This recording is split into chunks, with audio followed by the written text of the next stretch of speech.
Welcome to the Family Office, planning for the people who matter most.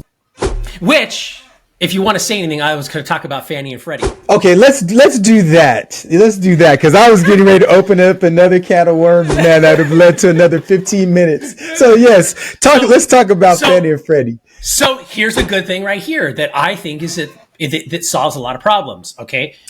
And Trump, this is a big move that Trump's wanting to do. And this has been being floated around for a while. And we all know the disaster that it is Fannie Mae and Freddie Mac and the bailouts and all this stuff. But there's a bid on the table with possibly doing an IPO structure to privatize Fannie and Freddie Mac. What are your thoughts on that? On changing that? Because it just seems like it's going to be, again, get rid of the government, make it more private. What's your thoughts on that? Do you think it's going to happen? Okay, so I'm going to go into teacher mode for a second. And I think that it's not a good or a bad thing. And here's the reason why. Here's my teacher hat. Okay, so what is Fannie Mae and Freddie Mac?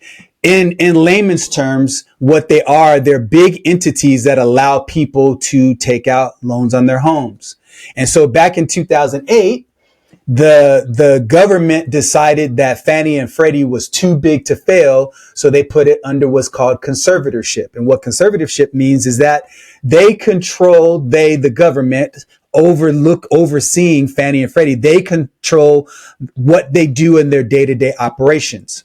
So as a part of that takeover, Fannie and Freddie had these preferred stocks. And right now there's $190 billion that the Treasury still holds.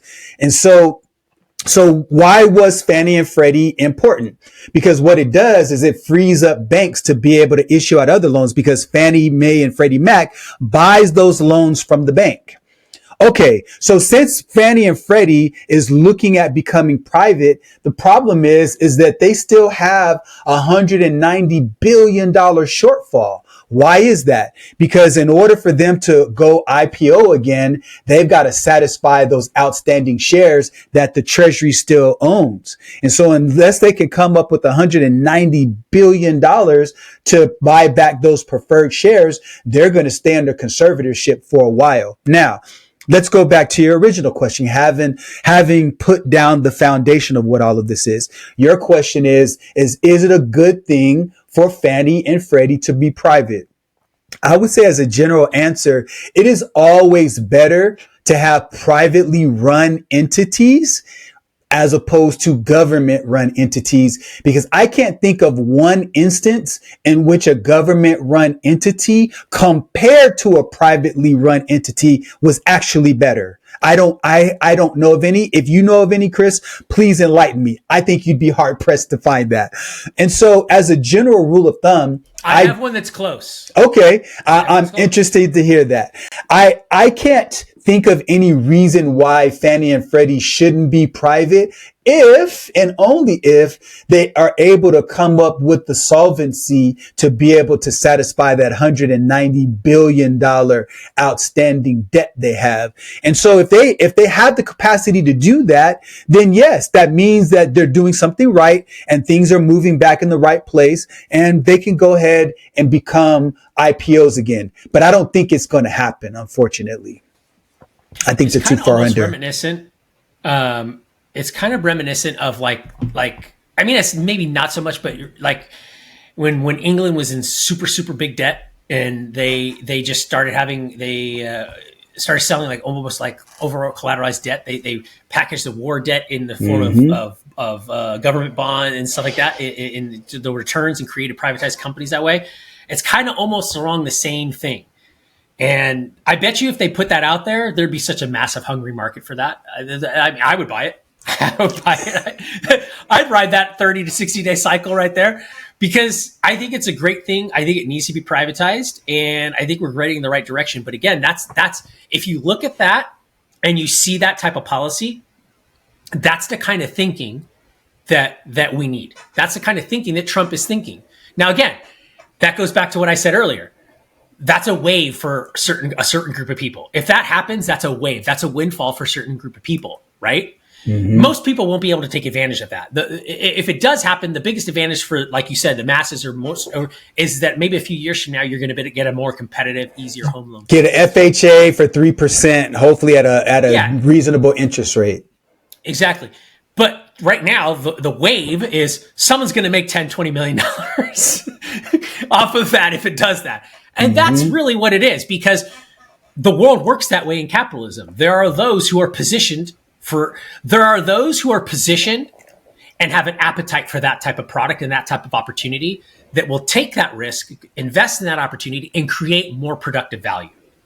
And that's why those types of opportunities need to be created, because there are always going to be majority of people, 80% of people, 90% of people that are never going to want to even think about that. But then there are that 10% that are going to want to look at that and go, hey, I want to take advantage of that. I want to take the risk. I want to do that. And then as a result of them doing that, they get the reaps of the rewards for that. And what always ends up happening is the people that didn't take advantage, they go, oh my God, that's crony capitalism. Look how rich they got. No, they took the risk to take advantage of that. Okay. Like, for example, let me jump in really quick, Chris, because you talked about Fannie and Freddie and Trump's belief in the free market as a way to say, look, let's allow Fannie and Freddie to become private. The problem that I don't have an issue with that. The issue that I have, because you brought Trump into the conversation, is that I have not seen any policies enacted that benefits the masses of people. I've seen many, many policies that have been enacted that the rich get to take advantage of.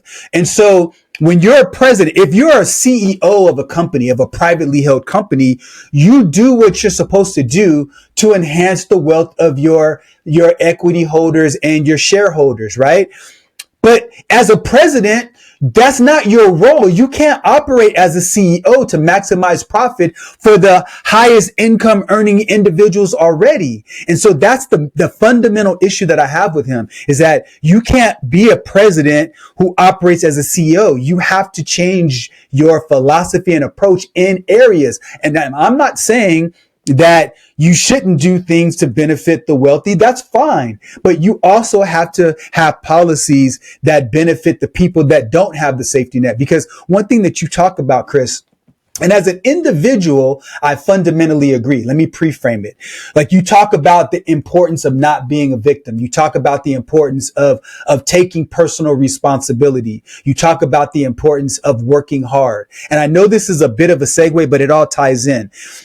There are segments of our population that don't have the wherewithal because of some mental limitations or physical limitations. And then you have another segment that don't have the right mindset. And so where you and I agree is that there are large numbers of people who don't have the right mindset to go after their goals and their dreams. And they have the mental ability, they have the physical capacity, but yet they choose to make poor choices. Okay. We can talk about how to address that. That's a problem. And I agree with that. But as a president, you have a responsibility to understand that there are certain people who are going to take drugs, even though it's not a good decision. So have a policy like some states do that, no, okay, if you're going to go have unprotected sex and have an STD, be able to go to a place to get rubbers.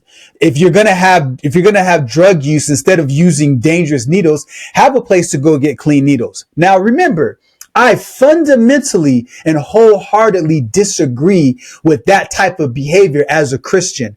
But I also understand as a pragmatic thinker that there are people who are going to do things that cause more harm than good. So you've got to step outside of what you believe as an individual, because you're not just leading yourself and your household, you're leading a nation.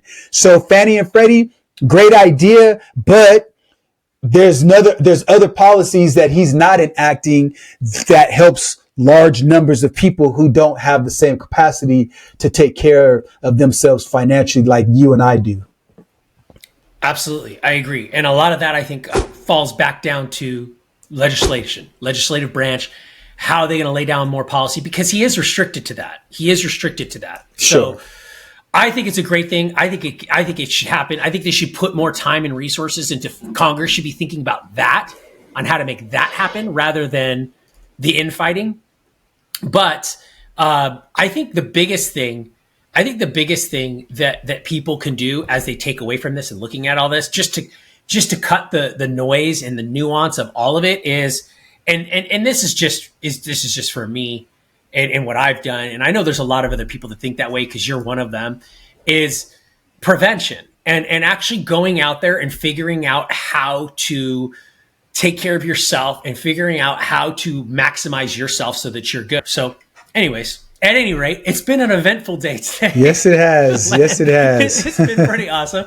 But if you like the content, if you like the what we've talked about, you like the discussion, we have many, many more. Like and subscribe. You know all that stuff. I'm going to try to promote that, but we wanted to continually do our best to get better and bring new content and to really just be raw. Because the thing is behind this, if you're listening, is we don't rehearse any of this. This is just us having an unfiltered, raw conversation about these topics based on the knowledge that we know. And we understand that we don't know all the facts and we don't know all the nuance. And you could probably look at this from a different perspective and add to it. But that's the point, is that we're just having a conversation about it. And we're having an intellectual dialogue about it without any discourse, meaning we don't really care. We just want to talk about it. So that's the thing to remember. And that's the principle to remember. And my encouragement to anybody who's listening is that if you have friends, you have family, you have colleagues, have a discussion. Be polite and have a discussion and stand firm on your viewpoint and your point. And you can see that as you watch this conversation.